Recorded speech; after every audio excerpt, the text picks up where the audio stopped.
जब आप अपने आप पर खर्च करते हैं तो आने वाले समय में लोग आपको गूगल पर सर्च करते हैं। Good morning everyone. आज एक बार फिर से new chapter organic compound carbon and its compound में आप लोगों का फिर से एक बार स्वागत है। इस चैप्टर में कार्बन और उनके यौगिक से रिलेटेड जितना भी ऑब्जेक्टिव क्वेश्चन है और इससे रिलेटेड जो भी थ्योरी है, आज के क्लास में हम लोग पूरा कंप्लीट डिस्कशन करने वाले हैं। 1 to 1 एक एक करके जितना भी ऑब्जेक्टिव क्वेश्चन है जो पहले पूछा गया है वो सबको भी देखने वाले हैं और साथ में उसको समझते भी जाना है थ्योरी के द्वारा। तो देखिए, ये सब ऑब्जेक्टिव क्वेश्चन आप लोग अगर इस चैप्टर को जान रहे हैं तो सबसे पहले ये सारे ऑब्जेक्टिव क्वेश्चन को आप लोग अपने से बनाइए और बनाने के बाद उसके बाद वीडियो को देखिए और देखिए कि आपका कितना ऑब्जेक्टिव क्वेश्चन सही हो रहा है। एक एक करके वीडियो को रोकना है और रोक करके एक एक करके सारे ऑब्जेक्टिव क्वेश्चन को पहले खुद से बनाना है और बनाने के बाद फिर इस वीडियो को देखना है ताकि आप समझ सकें कि आपसे कितना ऑब्जेक्टिव क्वेश्चन बनने वाला है। Total 18 objective question 18 objective question को हम लिए हुए हैं जो पहले किसी न किसी एग्ज़ाम में पूछा गया है। तो वो सारे ऑब्जेक्टिव क्वेश्चन को एक एक करके हम समझाने वाले हैं और इसको स्टार्ट करने से पहले कुछ बेसिक बात जो इस चैप्टर से रिलेटेड है वो सारे चीज़ को भी हम लोग अच्छे तरीक़ा से देखने वाले हैं। तो चलिए, आज का जो हम लोग का क्लास है उसको हम लोग स्टार्ट करने जा रहे हैं।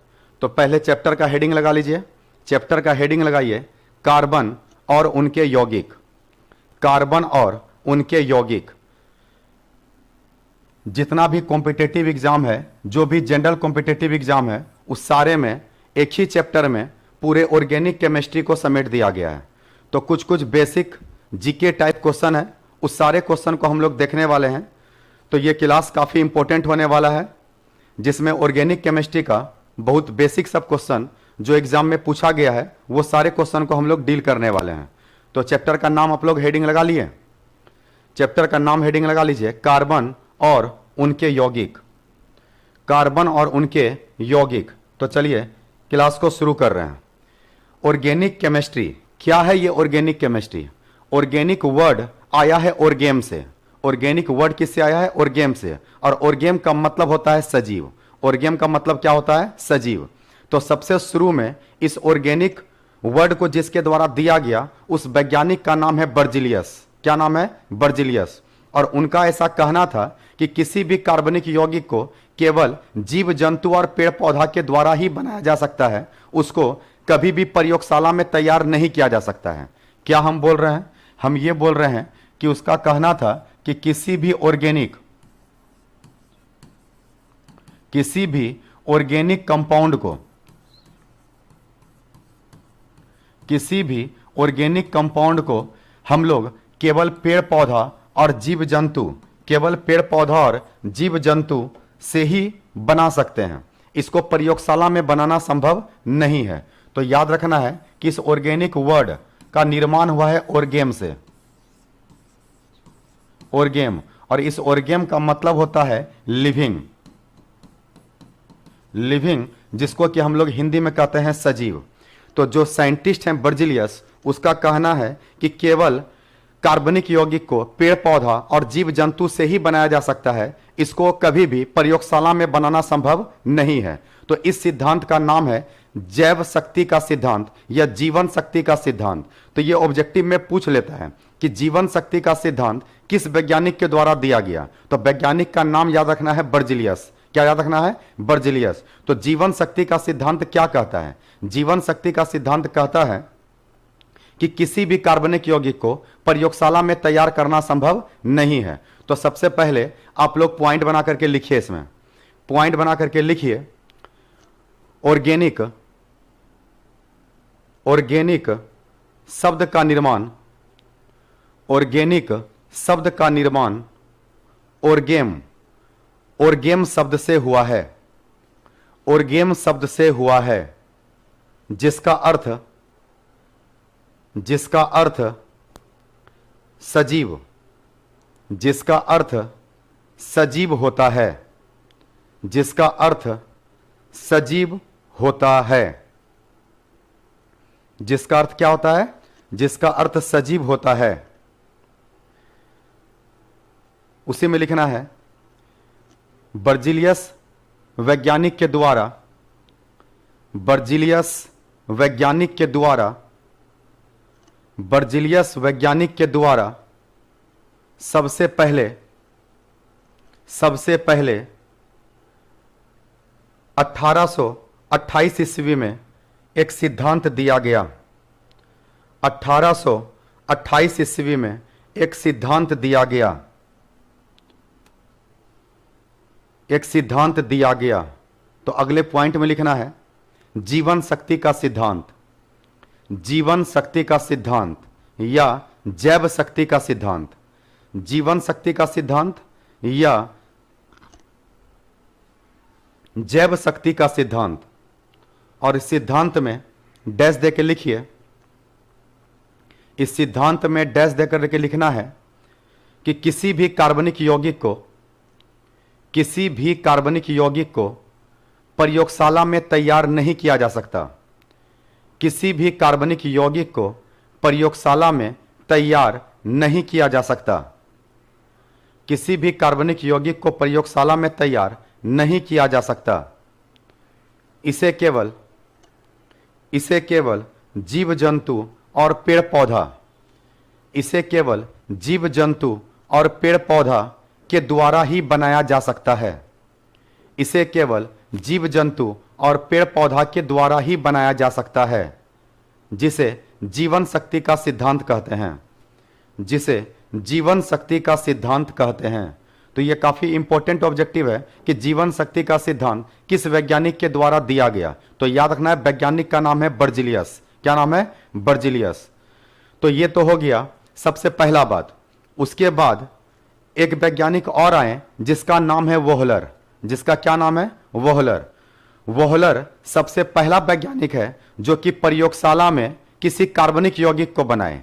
तो जिस यौगिक को प्रयोगशाला में सबसे पहले बनाया गया उस यौगिक का नाम है यूरिया, UREA, यूरिया। यूरिया का फॉर्मूला भी एग्जाम में पूछ लेता है, तो याद रखना है NH2CO NH2, इसको हम लोग यूरिया कहते हैं।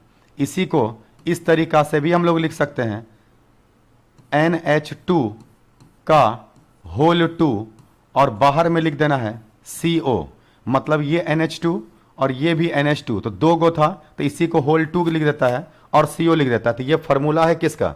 ये फार्मूला है यूरिया का। इस यूरिया को सबसे पहले प्रयोगशाला में बनाया गया था और जिसने बनाया उस वैज्ञानिक का नाम है वोहलर। वैज्ञानिक का नाम क्या है? वोहलर। तो वोहलर जो है वो 1828 ईस्वी में 1828 ईस्वी में सबसे पहला बार प्रयोगशाला में यूरिया को बनाया गया।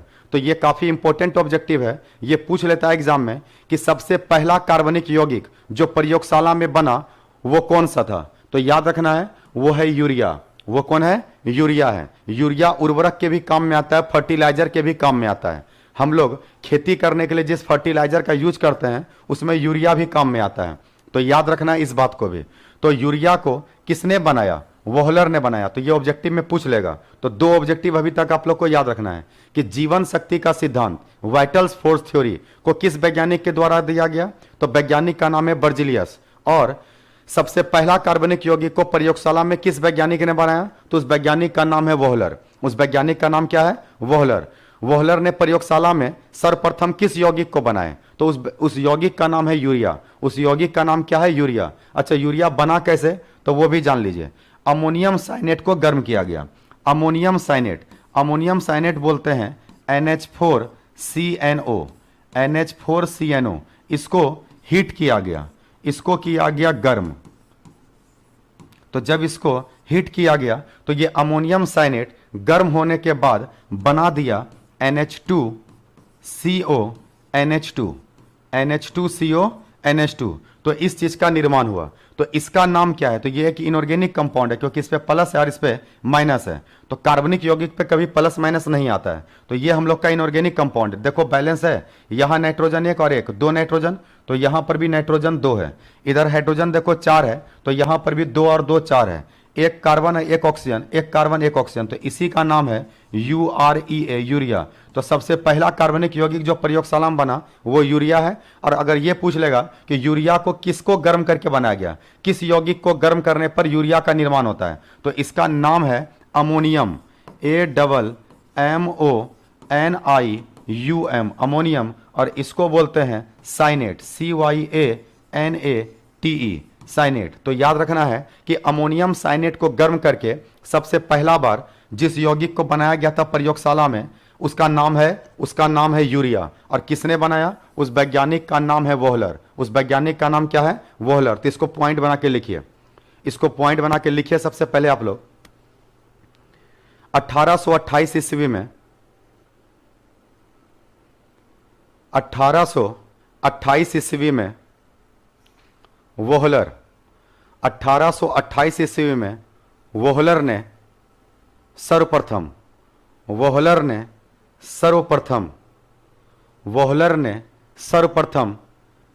कार्बनिक यौगिक का निर्माण प्रयोगशाला में किए। कार्बनिक यौगिक का निर्माण प्रयोगशाला में किए। और सबसे पहला कार्बनिक यौगिक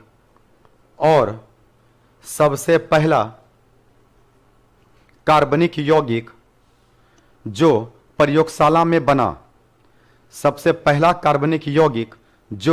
प्रयोगशाला में बना, वो यूरिया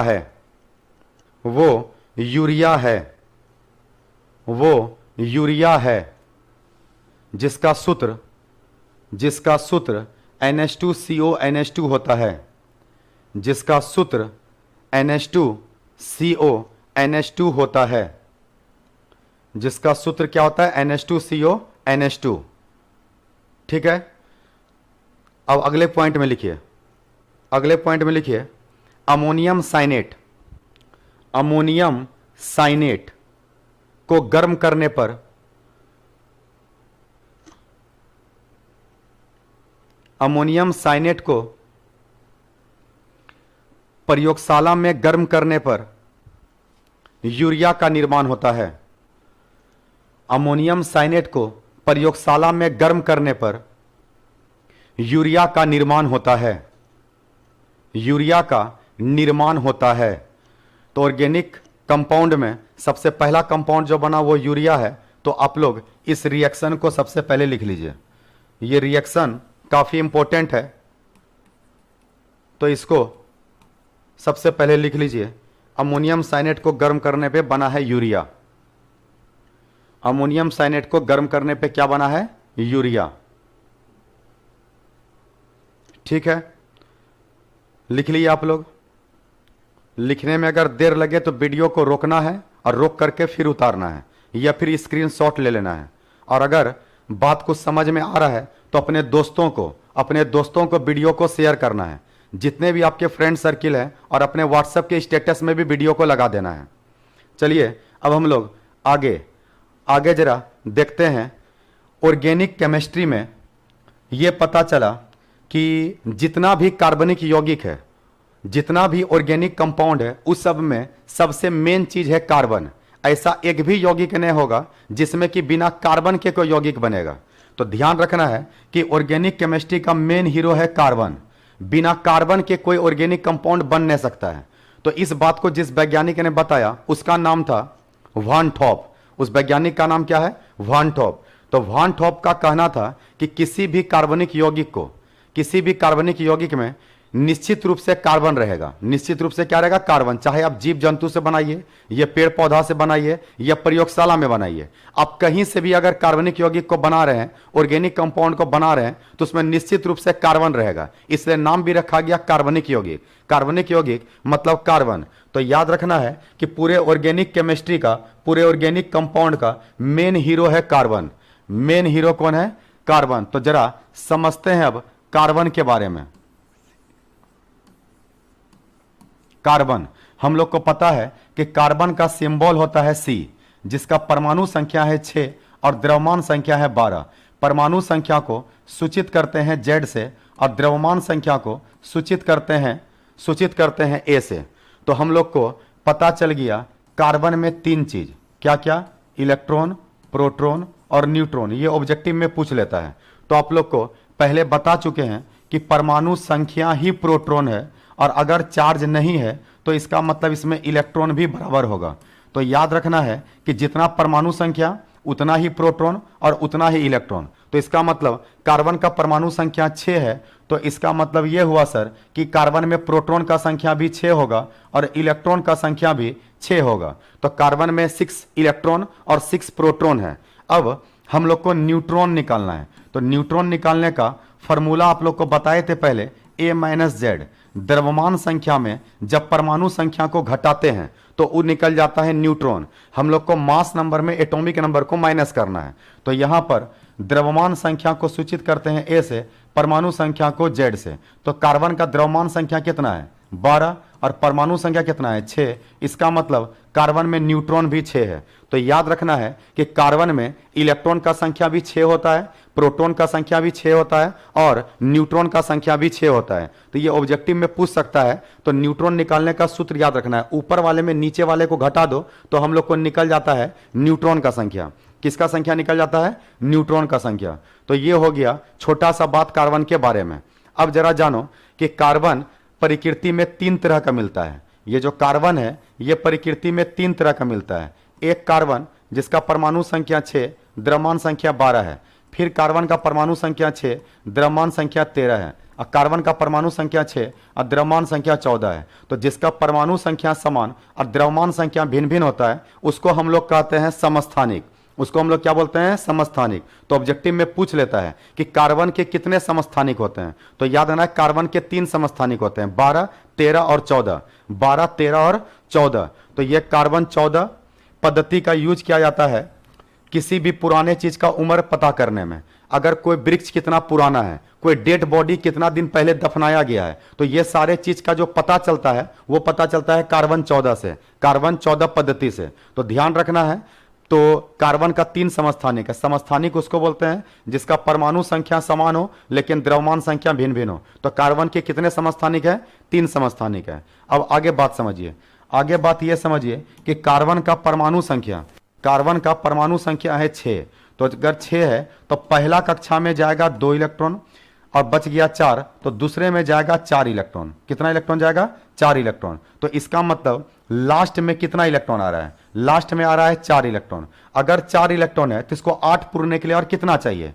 इसको 8 पुराने के लिए और 3 चाहिए। तो अगर 3 चाहिए तो इसीलिए कार्बन यहां पर कितना है? 4 इलेक्ट्रॉन है और 8 पुरने के लिए 4 और चाहिए। और कितना चाहिए? 4। इसलिए कार्बन 4 बॉन्ड बनाता है। कितना बॉन्ड बनाता है? 4 बॉन्ड। तो कार्बन 4 बॉन्ड क्यों बनाता है? क्योंकि कार्बन के बाह्यतम कक्षा में 4 इलेक्ट्रॉन है। कार्बन के बाह्यतम कक्षा में कितना इलेक्ट्रॉन है? 4 है। और उसको 8 पुराना है। क्यों 8 पुराना है? क्योंकि अष्टक नियम से कोई भी परमाणु को अस्थायी होने के लिए 8 पुराना पड़ता है अपने बाह्यतम कक्षा में। तो अगर इसको 8 पुराना है तो 8 पुराने के लिए इसको और कितना चाहिए?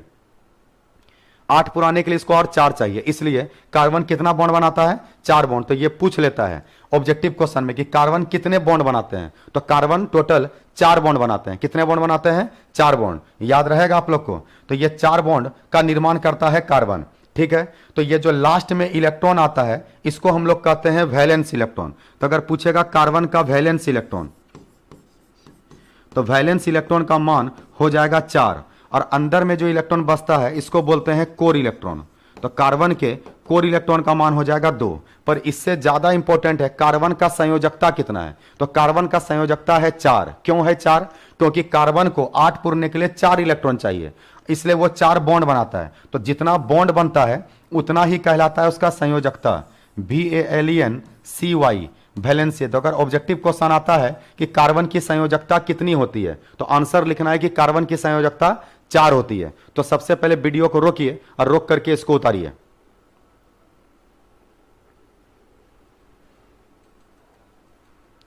लिख लिया आप लोग? तो वीडियो को रोक करके इसको पहले उतारना है। चलिए अब आगे के कहानी को बढ़ाते हैं।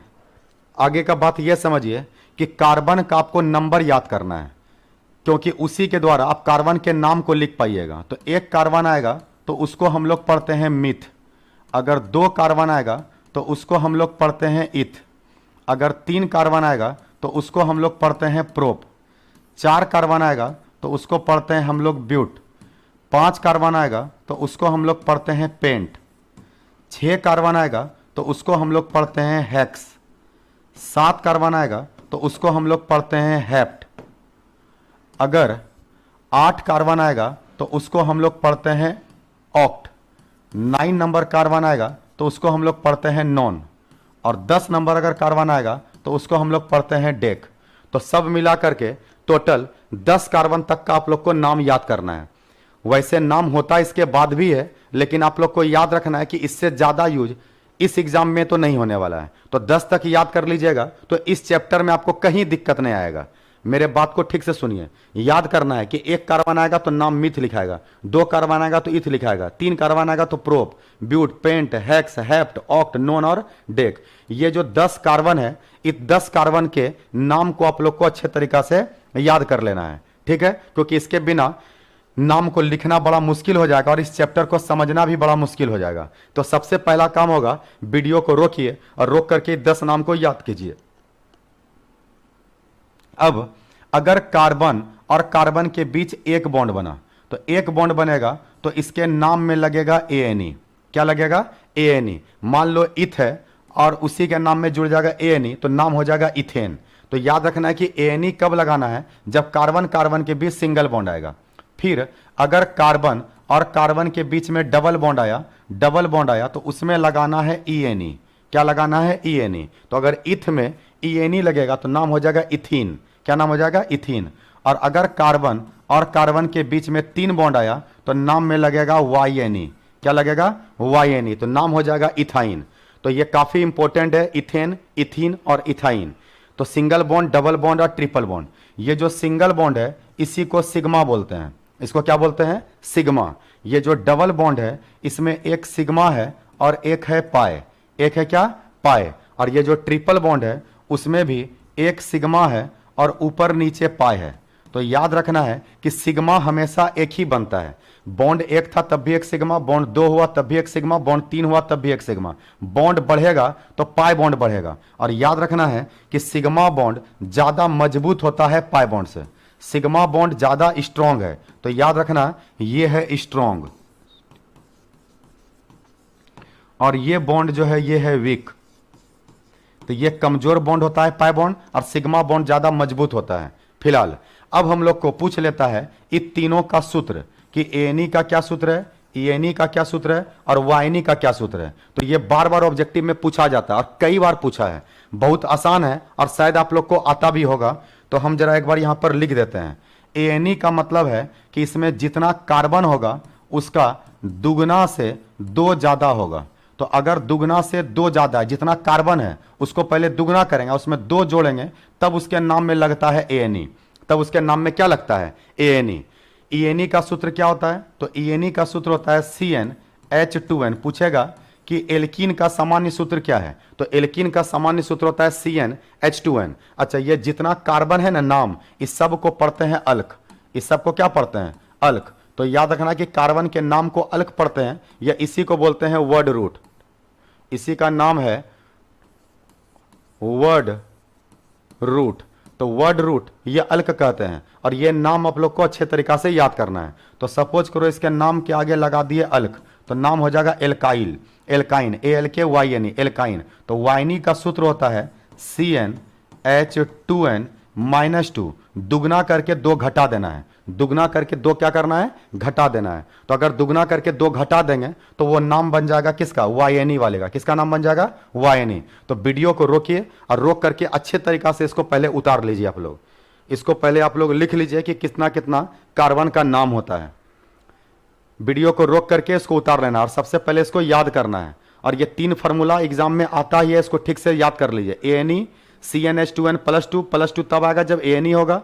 दुगना तब होगा जब ENE होगा, दुगना करके दो घटेगा तब जब YNE होगा, YNE होगा। तो ये सब चीज हम लोग देख लिए। अब हम लोग इसके आगे देखते हैं। अब यहां पर आगे किस तरीका से हम लोग इसको देखने वाले हैं, अब उस पर हम लोग जरा ध्यान देते हैं, जरा समझना है सही तरीका से। अब यहां पर सबसे पहले आप ये जानिए कि ये एक वर्ड है hydrocarbon, HYDRO, hydro, CARBON, carbon. Hydro बोलते हैं हाइड्रोजन को, कार्बन तो कार्बन है ही। इसका मतलब वैसा यौगिक जिसका निर्माण केवल कार्बन और हाइड्रोजन से हुआ हो।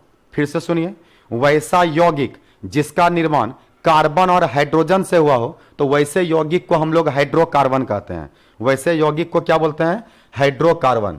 जैसे सर, जैसे हम अगर मान लीजिए लिखते हैं मीथेन, तो मीथेन में निर्माण हुआ है ना, कार्बन और हाइड्रोजन है। जैसे लिखते हैं बेंजीन, C6H6, इसमें भी केवल कार्बन और हाइड्रोजन है। जैसे लिखते हैं एसिटिलीन, C2H2, तो इसमें भी केवल कार्बन और हाइड्रोजन है। तो वैसा सारा फॉर्मूला जिसका निर्माण केवल कार्बन और हाइड्रोजन से हुआ है, तो वैसे को हम लोग बोलते हैं हाइड्रोकार्बन। क्या बोलते हैं? हाइड्रोकार्बन। कभी कभी छोटा से छोटा क्वेश्चन भी पूछ लेता है। क्वेश्चन देगा कि निम्नलिखित में से कौन हाइड्रोकार्बन है, और वहां पर केवल आपको यही चेक करना है कि किस फार्मूला का निर्माण केवल कार्बन और हाइड्रोजन से हुआ है। तो जो फार्मूला कार्बन और हाइड्रोजन से बनेगा उसको हम लोग बोल देंगे हाइड्रोकार्बन। क्या बोल देंगे? हाइड्रोकार्बन। अब जानो कि ये जो हाइड्रोकार्बन है, तो पहले हाइड्रोकार्बन का परिभाषा लिख लेना है कि वैसा यौगिक जिसका निर्माण कार्बन और हाइड्रोजन से हुआ है उसे हाइड्रोकार्बन कहते हैं। और फिर लिखना है पैराग्राफ चेंज करके कि हाइड्रोकार्बन दो प्रकार के होते हैं। हाइड्रोकार्बन दो प्रकार के होते हैं। पहला को बोलते हैं संतृप्त और दूसरे को बोलते हैं असंतृप्त। संतृप्त हाइड्रोकार्बन और असंतृप्त हाइड्रोकार्बन, क्या आप लोग नाम सुने हैं पहले? संतृप्त को बोलते हैं सैचुरेटेड, सैचुरेटेड हाइड्रोकार्बन, और दूसरे नंबर पर है अनसैचुरेटेड, अनसैचुरेटेड हाइड्रोकार्बन। तो याद रखना है कि हाइड्रोकार्बन का दो प्रकार है। कितना प्रकार? दो प्रकार। एक को बोलते हैं संतृप्त हाइड्रोकार्बन और दूसरे को बोलते हैं असंतृप्त हाइड्रोकार्बन। तो हाइड्रोकार्बन का कितना प्रकार? दो प्रकार। अब संतृप्त हाइड्रोकार्बन किसको कहते हैं? ठीक से सुनना है क्योंकि ऑब्जेक्टिव क्वेश्चन यहां से आता है। संतृप्त किसको बोलते हैं? तो वैसा हाइड्रोकार्बन जिसमें कार्बन कार्बन के बीच केवल सिंगल बॉन्ड प्रेजेंट हो। अगर कार्बन कार्बन के बीच सिंगल बॉन्ड है तो उसको नाम दे दिया है संतृप्त हाइड्रोकार्बन। उसको क्या नाम दे दिया है? संतृप्त हाइड्रोकार्बन। तो संतृप्त हाइड्रोकार्बन कहने का मतलब है कि इसमें कार्बन और कार्बन के बीच में सिंगल बॉन्ड आएगा। इसका मतलब इसका एग्जाम्पल हो गया एल्केन, ALKANE। तो याद रखना है कि संतृप्त हाइड्रोकार्बन एल्केन को कहते हैं। किसको बोलते हैं? एल्केन को। अगर कार्बन कार्बन के बीच सिंगल बॉन्ड है तो उसको संतृप्त कहते हैं, और संतृप्त बोलते हैं किसको? एल्केन को। अब आते हैं असंतृप्त हाइड्रोकार्बन। तो जानो असंतृप्त हाइड्रोकार्बन दो प्रकार का होता है। अगर कार्बन कार्बन के बीच डबल बॉन्ड आ गया तो इसको असंतृप्त कहेंगे, और अगर कार्बन कार्बन के बीच ट्रिपल बॉन्ड आ गया तो भी इसको असंतृप्त कहेंगे। मतलब सर, मतलब ये हुआ सर कि इसमें आप इसका नाम लिख सकते हैं ALKENE, एल्कीन, ALKENE। तो ENE क्यों लगा? ENE इसलिए लगा क्योंकि यहां पर डबल बॉन्ड था। और अगर ट्रिपल बॉन्ड आया तो इसका नाम हम लोग लिखने वाले हैं, ALKYNE। तो YNE तब लगेगा जब ट्रिपल बॉन्ड आएगा, और डबल बॉन्ड आया है तो हम लोग को लगेगा एल्कीन। तो याद रखना है कि एल्कीन और एल्काइन एग्जाम्पल है असंतृप्त का। किसका एग्जाम्पल है? असंतृप्त। तो लिख लीजिए आप लोग, एल्केन को संतृप्त कहते हैं, संतृप्त हाइड्रोकार्बन, और एल्कीन और एल्काइन को असंतृप्त हाइड्रोकार्बन कहते हैं। तो इसको भी लिख लीजिए, हाइड्रोकार्बन दो प्रकार के होते हैं। हाइड्रोकार्बन दो प्रकार के होते हैं। अच्छा, हाइड्रोकार्बन का सूत्र हम लोग अगर लिखना चाहें तो लिख सकते हैं CXHY। तो CXHY को CXHY से सूचित करते हैं हाइड्रोकार्बन को। तो याद रखना है कि हाइड्रोकार्बन को सूचित करते हैं CXHY से।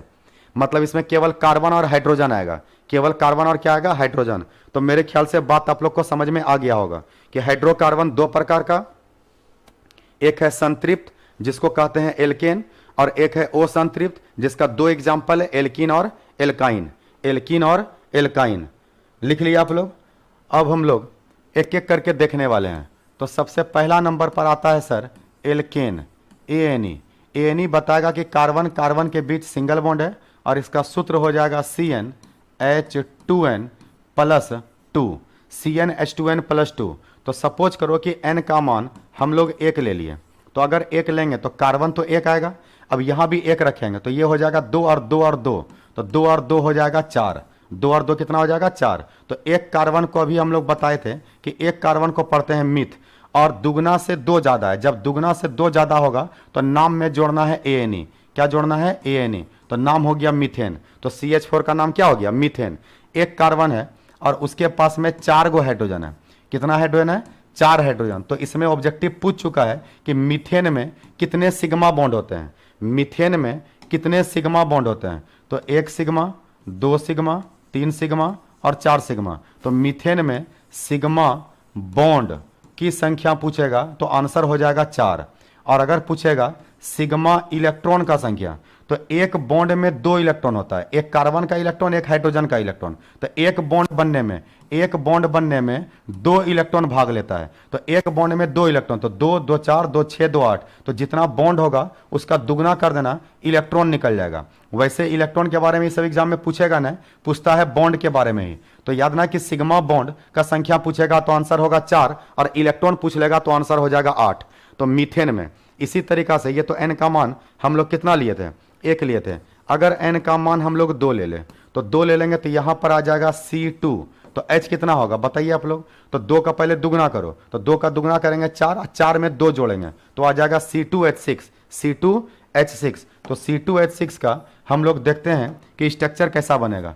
तो C2 तो 1 और 2 कार्बन, और यहाँ पर दुगना से 2 ज़्यादा है। तो पहले तो नाम लिख लो। 2 कार्बन को हम लोग पढ़ते हैं इथ। क्या पढ़ते हैं? इथ। और इसी में दुगना से 2 ज़्यादा हुआ है तो नाम में लग जाएगा एएनई। तो इसका नाम है इथेन। क्या नाम है? इथेन। तो एक है मीथेन और एक है इथेन, है ना। मीथेन और इथेन आप लोग को पता होना चाहिए कि बायोगैस या गोबर गैस, है ना, या प्राकृतिक गैस, इस सब में क्या पाया जाता है? इस समय पाया जाता है मीथेन। तो ऑब्जेक्टिव क्वेश्चन में पूछ लेता है कि बायोगैस, है ना, या प्राकृतिक गैस हम लोग किसको कहते हैं? तो आंसर होगा मीथेन। आंसर क्या होगा? मीथेन। अगला है यहाँ पर इथेन। स्ट्रक्चर देखते हैं। तो एएनई का मतलब कार्बन कार्बन के बीच सिंगल बॉन्ड। अब दुनिया जानता है कि कार्बन 4 बॉन्ड बनाता है। कितना बॉन्ड? 4 बॉन्ड। तो अगर कार्बन 4 बॉन्ड बनाएगा तो 3 हाइड्रोजन तो सर इधर आ जाएगा और 3 हाइड्रोजन इधर भी आ जाएगा। तो सब मिला करके टोटल 6 हाइड्रोजन आ गया। कितना हाइड्रोजन? 6। तो क्वेश्चन आएगा कि इथेन में सिग्मा बॉन्ड की संख्या बताएं। कितना बॉन्ड की संख्या? Sigma bond. तो गिन लो सिग्मा बॉन्ड कैगो बना? सिग्मा बॉन्ड कैगो बना? तो यहां पर गिनो 1 2 3 4 5 6 7। तो अगर हमसे पूछेगा इसमें सिग्मा बॉन्ड का संख्या, तो आंसर बता देंगे 7। आंसर क्या बता देंगे? 7। तो याद रखना कि इथेन में सिग्मा बॉन्ड का संख्या 7 होगा। अच्छा, एक बात और याद रखना है कि एएनई में कभी पाई बॉन्ड नहीं आता है, क्योंकि एएनई का मतलब सिंगल बॉन्ड। और अगर इसमें हमसे पाई बॉन्ड पूछ लेगा तो पाई बॉन्ड का संख्या हो जाएगा 0। पाई बॉन्ड का संख्या कितना हो जाएगा? 0। और अगर पूछ लेगा सिग्मा इलेक्ट्रॉन का संख्या, तो अगर ये 7 है तो ये हो जाएगा 14, क्योंकि एक बॉन्ड में 2 इलेक्ट्रॉन मिलता है। एक बॉन्ड में कितना इलेक्ट्रॉन मिलता है? 2 इलेक्ट्रॉन। तो ये हो गया किसके बारे में? ये हो गया एल्केन के बारे में। किसके बारे में? एल्केन। और एल्केन का सबसे इंपॉर्टेंट है मीथेन। सबसे इंपॉर्टेंट क्या है? मीथेन। वैसे आप इथेन को भी याद रखिएगा, और इससे इस तरीका से जितना चाहेंगे उतना बना लेंगे। कार्बन का नंबर बढ़ाते जाएंगे तो हाइड्रोजन का नंबर भी बढ़ते चले जाएगा, है ना। तो मीथेन बड़ा इंपॉर्टेंट क्यों है? क्योंकि बहुत सारे चीज में मीथेन का यूज किया जाता है। बहुत सारे चीज में किसका यूज किया जाता है? मीथेन। तो याद रखना है कि मीथेन एक ईंधन का भी काम करता है। किसका काम करता है? ईंधन का। जलाने में, जलावन के रूप में भी मीथेन गैस का यूज किया जाता है। तो ध्यान रखना है, मीथेन एक ईंधन भी है, मीथेन बायोगैस भी है, और मीथेन प्राकृतिक गैस भी है। तो ध्यान रखना है, मीथेन काफी इंपॉर्टेंट एग्जाम्पल में से आता है। तो ये एक हो गया। पहला नंबर पर एल्केन, एएनई वाला देख लिए। अब हम लोग दूसरा नंबर देख रहे हैं जिसका नाम है एल्कीन, ALKENE, एल्कीन। यहां पे देखो ENE है लास्ट में। ये जो ENE है इसी को हम लोग कहते हैं सफिक्स, SUFFIX। सफिक्स उसको बोलते हैं जो बाद में लगता है। और ये जो ALK है इसको बोलते हैं वर्ड रूट। वर्ड रूट, मतलब वर्ड रूट क्या है, जो कार्बन के नंबर को बताता है उसको हम लोग वर्ड रूट कहते हैं। तो इसका सूत्र क्या होता है, तो सबसे पहले कार्बन और कार्बन के बीच आएगा डबल बॉन्ड। अब कार्बन 4 बॉन्ड बनाता है, तो इसका 2 बॉन्ड तो हो गया, जिसमें से एगो सिग्मा बन गया और एगो पाई बन गया, तो इसका मतलब इसका 2 बॉन्ड और बनेगा और इधर भी 2 बॉन्ड और बनेगा। कार्बन का 4 बॉन्ड पूर्णा ही है, ऐसा एक भी यौगिक नहीं है जिसमें कार्बन 4 बॉन्ड नहीं बनाता हो। आप ठीक से समझिए, कार्बन अगर आएगा तो हमेशा 4 बॉन्ड ही बनाएगा, न 4 से कम न 4 से ज्यादा। दिमाग में ठीक से बैठा लीजिए। तो इस तरीका से ये हो गया एल्कीन। तो इसका सूत्र क्या होता है सर, इसका सूत्र होता है CnH2n। बस इसको केवल दुगना करना है, बस इसको केवल क्या करना है, दुगना। तो देखते हैं यहां पर हम लोग n का मान ले लेते हैं 2। याद रखना है कि इसमें n का मान 1 नहीं ले सकते हैं। क्यों नहीं ले सकते हैं, 1 लेंगे तो कार्बन अकेले हो जाएगा। तो डबल बॉन्ड बनने के लिए कम से कम 2 कार्बन होना चाहिए। डबल बॉन्ड बीच में बनने के लिए कम से कम कार्बन कितना होना चाहिए, 2। तो इसलिए ये 2 से शुरू होता है, तो ये हो जाएगा C2। तो H कितना होगा, तो इसमें केवल दुगना करना है, तो दुगना करना है तो 2 का दुगना कर दो, तो आंसर हो गया 4। अब इसका 2 गो नाम होता है, इसका क्या गो नाम होता है, 2 नाम। एक IUPAC नेम है, एक कॉमन नेम। उसमें कॉमन नेम नहीं था, उसमें केवल IUPAC नेम था। इसका कॉमन नेम क्या है, तो 2 कार्बन है, तो 2 कार्बन को हम लोग लिख लेंगे इथ, और यहां पर दुगना किया गया था तो नाम में लगेगा ENE, तो नाम हो गया इथीन। क्या नाम हो गया, इथीन। तो इथीन कौन सा नेम है, ये है IUPAC नेम। ये कौन सा नेम है, IUPAC नेम, ठीक है। और अगर इसका कॉमन नेम पूछेगा तो कॉमन नेम में होगा ETHYLENE। तो कॉमन नेम में लगाना है YLENE और IUPAC नेम में लगाना है ENE। तो ठीक से जरा पहचान लो, इसका नाम है इथीन या इसी का नाम है इथिलीन। इसी का नाम क्या है, इथिलीन। क्या आप लोग को याद रहेगा सही तरीका से, इथीन और इथिलीन। और इसी का यूज किया जाता है, इसी का यूज किया जाता है कच्चे फलों को पकाने में। तो ये भी काफी इंपॉर्टेंट है। क्वेश्चन आता है एग्जाम में कि कच्चे फलों को पकाने में किस यौगिक का उपयोग होता है या किस गैस का उपयोग होता है, तो आंसर याद रखना है, इथिलीन गैस का यूज होता है। किसका यूज होता है, इथिलीन। तो इथिलीन गैस का यूज किया जाता है कच्चे फलों को पकाने के लिए। तो कच्चे फलों को पकाने के लिए किसका यूज होता है, इथिलीन का यूज होता है। अब पूछेगा कि इथिलीन में सिग्मा और पाई बॉन्ड का संख्या बताना है, तो सबसे पहले इसका स्ट्रक्चर बनाना पड़ेगा। तो इसका स्ट्रक्चर अगर बनाएंगे तो 2 कार्बन है, तो 1 कार्बन और 2 कार्बन, और दोनों के बीच में आ गया डबल बॉन्ड। दोनों के बीच में आ गया डबल बॉन्ड। कैसे जाने डबल बॉन्ड है, क्योंकि दुगना है, और दुगना रहेगा तो समझ जाना है कि डबल बॉन्ड बनेगा। उसके बाद नाम में भी ENE है, और जब ENE आएगा तो कार्बन कार्बन के बीच डबल बॉन्ड आएगा। अब कार्बन 4 बॉन्ड बनाता है, तो 2 तो हो गया, तो 2 इधर और 2 इधर, तो 1 हाइड्रोजन, 2 हाइड्रोजन, 3 हाइड्रोजन और 4 हाइड्रोजन। तो सब मिलाकर के कितना सिग्मा इसमें बन पाया, तो इसमें सिग्मा का संख्या हो जाएगा 1 2 3 4 5। तो सिग्मा का संख्या हो गया 5, और डबल बॉन्ड में एगो क्या बनेगा, पाई। तो पाई का संख्या हो गया 1। तो ये ऑब्जेक्टिव के लिए काफी इंपॉर्टेंट है कि इथीन में कितने सिग्मा और कितने पाई बॉन्ड बनते हैं। तो सिग्मा का संख्या है 5 और पाई का संख्या है 1। जरा ठीक से आप लोग देखिए,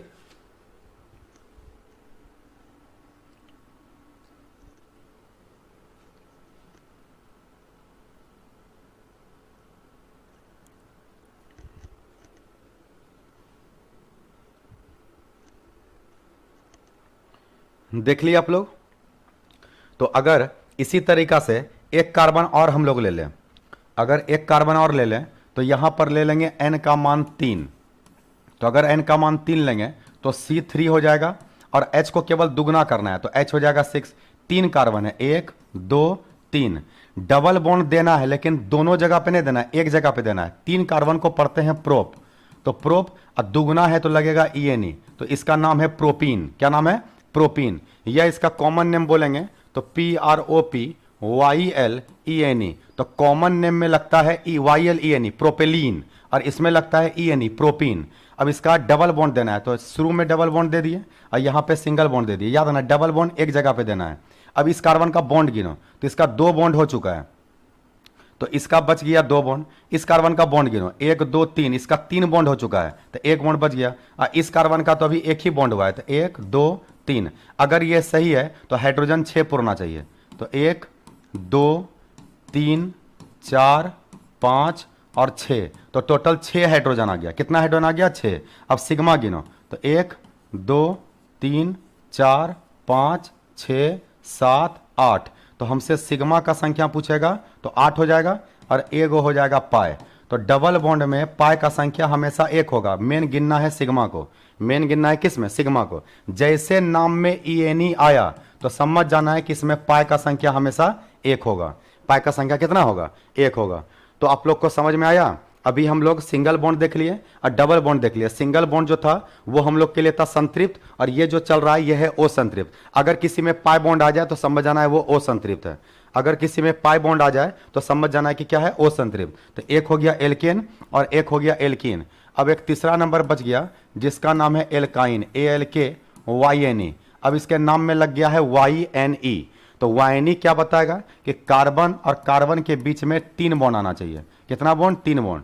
तो ट्रिपल बॉन्ड का फॉर्मूला क्या होता है, CnH2n-2, मतलब दुगना भी करेंगे और उसमें 2 घटाएंगे भी, दुगना करके 2 घटाएंगे। तो एल्काइन का सामान्य सूत्र है CnH2n-2, CnH2n-2। तो ये हो गया इसका सूत्र। अब जरा आगे देखते हैं कि n का मान क्या पुट करें। तो n का मान कम से कम तो 2 लेना ही पड़ेगा, क्योंकि 2 कार्बन के बीच 3 बॉन्ड बनने के लिए कम से कम कार्बन 2 को चाहिए। तो n का मान 2 लेंगे तो ये आ जाएगा C2, और यहाँ पे दुगना करो तो 2 का दुगना करेंगे तो 4, और 4 में 2 घटेगा तो आंसर होगा C2H2। फिर से समझो, n का मान यहाँ 2 रखेंगे तो 2 दूना 4 और 4 में 2 गया तो आंसर होगा 2। तो C2H2। अब इसका स्ट्रक्चर बनाना है, तो स्ट्रक्चर बनाएगा तो कार्बन और कार्बन के बीच में सबसे पहले 3 बॉन्ड दे दो। अब कार्बन 4 बॉन्ड बनाता है तो 3 तो बीचे में बन गया, तो 1 बॉन्ड इधर बच गया और 1 बॉन्ड इधर बच गया। तो ये है स्ट्रक्चर किसका, C2H2 का। अब C2H2 में कितना सिग्मा बॉन्ड बना, तो सिग्मा बॉन्ड का संख्या अगर हम लोग देखते हैं तो 1 सिग्मा, बीच में दूसरा सिग्मा और ये तीसरा सिग्मा। इसका मतलब इसमें सिग्मा बॉन्ड का संख्या अगर पूछा जाएगा तो आंसर होगा 3। अब पाई बॉन्ड पूछा जाएगा तो 1 पाई बॉन्ड ऊपर और 1 पाई बॉन्ड नीचे, तो पाई का संख्या हो जाएगा 2। पाई का संख्या कितना हो जाएगा, 2। और आप लोग को बात समझ में, तो इसका मतलब C2H2 में सिग्मा का संख्या 3 है और पाई का संख्या 2 है, और ये कई बार पूछा गया है, जरा ठीक से याद रखना है। अब इसका नाम लिखना है। तो 2 कार्बन को हम लोग पढ़ते हैं इथ, 2 कार्बन क्या पढ़ते हैं, इथ। अब दुगना से 2 कम है, और जब दुगना से 2 कम होगा तो नाम में लगाना है YNE। क्या लगाना है, YNE। तो इसका नाम हो गया इथाइन, ETHYNE, इथाइन। पर इससे ज्यादा इंपॉर्टेंट इसका कॉमन नेम है, बहुत पॉपुलर कॉमन नेम है, एकदम मोस्ट VVI। इसका नाम याद रखना है एसिटिलीन, ACETYLENE, एसिटिलीन। बेंजीन को इसी यौगिक से बनाया जाता है। बेंजीन बनाया जाता है, इसी को गर्म करता है, इसका 3 अणु आपस में जुड़ जाता है और निर्माण होता है बेंजीन का। तो ऑब्जेक्टिव में पूछेगा अगर कि बेंजीन को किस यौगिक के द्वारा बनाया जाता है तो याद रखना है एसिटिलीन। बाद में रिएक्शन देखेंगे उसका, फिलहाल याद रखना है कि एसिटिलीन को रेड हॉट कॉपर ट्यूब में जब गर्म करते हैं लाल तप तामा नली में तो निर्माण हो जाता है बेंजीन का। फिलहाल याद रखना है कि इथाइन और एसिटिलीन दोनों एक ही। अच्छा, कुछ लोग कंफ्यूजन करता है कि यहाँ ENE देख करके सोचता है यहाँ डबल बॉन्ड आएगा। याद रखना ये कॉमन नेम है, यहाँ पर ये रूल नहीं लगता है, इसको डायरेक्ट याद रखना है कि एसिटिलीन। अच्छा, लोग एसिटिलीन और एसिटिक एसिड को एक के पूछता है, एसिटिक एसिड अलग है और एसिटिलीन अलग है। याद रखना, एसिटिलीन जब भी बोलेंगे तो C2 और H2 का बात होगा। तो इसका 2 नाम हो गया, ये IUPAC नेम और ये कॉमन नेम। और ये हो गया इसका स्ट्रक्चर। सिग्मा बॉन्ड का संख्या 3 है, अब पाई बॉन्ड का संख्या कितना है, पाई बॉन्ड का संख्या जो है वो 2 है। तो ये रिलेटेड हो गया किससे रिलेटेड, ट्रिपल बॉन्ड से रिलेटेड। तो आप लोग को इतना बात समझ में आया। तो हम लोग देख लिए संतृप्त, असंतृप्त और संतृप्त का एक एग्जाम्पल एल्केन, और असंतृप्त का 2 एग्जाम्पल एल्कीन और एल्काइन, एल्कीन और एल्काइन। तो मेरे ख्याल से इतना बात आप लोग को समझ में आ गया होगा। अब एक लास्ट बात देखते हैं, उसके बाद हम लोग ऑब्जेक्टिव क्वेश्चन पर आएंगे। उसके बाद किस पे आएंगे, ऑब्जेक्टिव क्वेश्चन पे। एक वर्ड है aromatic, AROMATIC, aromatic compound, aromatic compound. तो क्वेश्चन आता है कि एरोमेटिक कंपाउंड किसको कहते हैं, एरोमेटिक कंपाउंड किसे कहा जाता है। तो सबसे पहले आप ये जानिए कि एरोमेटिक होने का कई शर्त है, और उसमें से सबसे पहला शर्त है कि कंपाउंड क्लोज होना चाहिए। कंपाउंड जो है ना चारों तरफ से बंद होना चाहिए। तो अगर कंपाउंड चारों तरफ से बंद है तो उसको हम लोग एरोमेटिक कह सकते हैं, उसको हम लोग क्या बोल सकते हैं, एरोमेटिक। दूसरा शर्त यह है कि उसमें पाई बॉन्ड एक के बाद एक आना चाहिए, एक पाई बॉन्ड एक सिग्मा बॉन्ड, एक पाई बॉन्ड एक सिग्मा बॉन्ड, इस तरीका से रहना चाहिए। यह उसका दूसरा शर्त है। और तीसरा शर्त है कि हर एक कार्बन sp2 होना चाहिए। हर एक कार्बन क्या होना चाहिए, sp2। तो उतना डिटेल में हम जाएंगे नहीं, क्योंकि उतना डिटेल में इस पे क्वेश्चन आता नहीं। बस इतने सा पूछता है कि एरोमेटिक का एग्जाम्पल बताएं। तो इसका सबसे पॉपुलर एग्जाम्पल है बेंजीन, BENZENE, बेंजीन, जिसका सूत्र है C6 और H6। तो बेंजीन को एरोमेटिक कंपाउंड कहते हैं क्योंकि एरोमेटिक वर्ड बना है एरोमा से। एरोमेटिक वर्ड किससे बना है? एरोमा से। और एरोमा का मतलब होता है सुगंधित। एरोमा का मतलब क्या होता है? सुगंधित। तो होता क्या है कि बेंजीन का अपना एक स्पेशल गंध है, एक स्पेशल सुगंध है। इस कारण से एरोमा वर्ड लिया गया और एरोमा से लाया गया किसको? एरोमेटिक। तो याद रखना है कि बेंजीन के जैसा जितना भी यौगिक होता है, जैसे बेंजीन के जैसा है फिनोल, टोलिन, एनिलीन, तो ये सब बेंजीन का ही कंपाउंड है। तो बेंजीन के जैसा ये है बेंजीन का स्ट्रक्चर। ये है किसका स्ट्रक्चर? बेंजीन। एक डबल, एक सिंगल, एक डबल, एक सिंगल, एक डबल, या फिर इसी को हम लोग सर्किल दे करके भी बताते हैं। तो ये सब बेंजीन को दिखाने का तरीका है।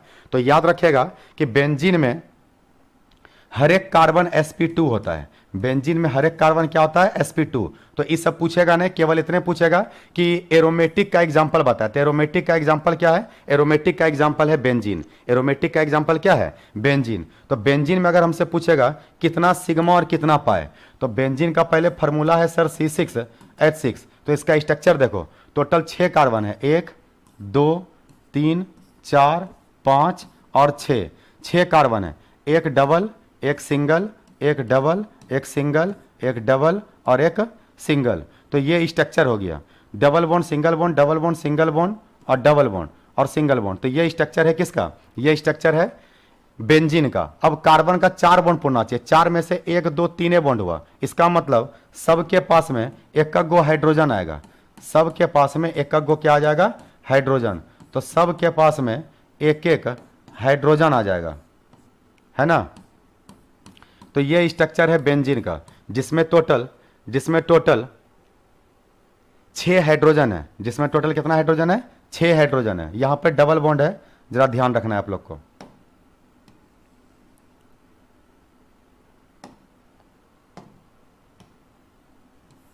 ठीक है।